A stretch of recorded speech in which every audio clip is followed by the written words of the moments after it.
মানিকগঞ্জ জেলার শ্রেষ্ঠ ওসি নির্বাচিত হয়েছেন সিঙ্গার থানার অফিসার ইনচার্জ ওসি মোহাম্মদ জে.ও.এম তৌফিক আজম।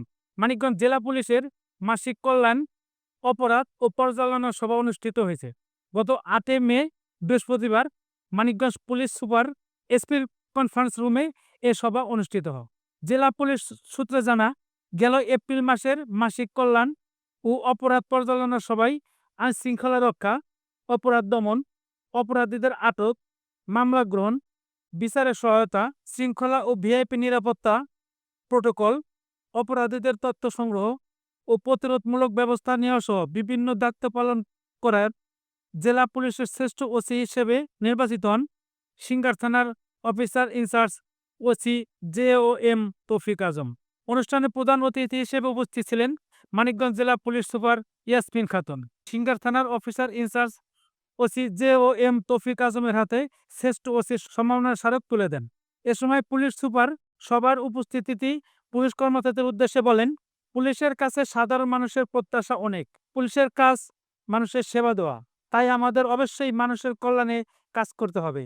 এ সময় জেলার কর্মরত পুলিশের অন্যান্য কর্মকর্তাগণ ও বিভিন্ন অফিসারগণ উপস্থিত ছিলেন। এ সময় মতবিনিময় সভায় আর উপস্থিত ছিলেন অতিরিক্ত পুলিশ সুপার ক্রাইম অ্যান্ড অফ মোহাম্মদ আবদুল্লাহ আল মামুন, অতিরিক্ত পুলিশ সুপার প্রশাসন ও অর্থ ইমতিয়াজ মাহবুব, অতিরিক্ত পুলিশ সুপার সদর সার্কেল মোহাম্মদ সালাউদ্দিন, সিঙ্গার সার্কেলের এএসপি ফাহিম আসজাদ সহ জেলার ৭ থানার অফিসার ইনচার্জ সহ পুলিশের ঊর্ধ্বতন কর্মকর্তাগণ। ওসি জে.এম তৌফিক আজম বলেন, যে কোনো পুরস্কার মানুষের কাজে গতি আরো বাড়িয়ে দেয়।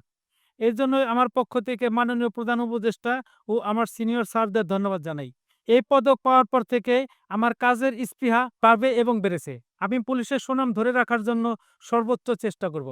আমি প্রতিটি কাজ দায়িত্ব নিয়ে করি, সেটা ছোট হোক বা বড় হোক। পুলিশের সুনাম ধরে রাখতে দেশ এবং দেশের মানুষের জন্য সবসময় ভালো কাজ করার চেষ্টা করবো ইনশাল্লাহ। জানা যায় ২০০১ সালে এসআই হিসেবে বাংলাদেশ পুলিশ বাহিনীতে যোগদান করেন জে.ও.এম তৌফিক আজম। তার গ্রামের বাড়ি চুয়াডাঙ্গা জেলায়। বর্তমানে তিনি মানিকগঞ্জ জেলার সিঙ্গার থানার অফিসার ইনচার্জ হিসেবে দায়িত্ব পালন করে আসছেন।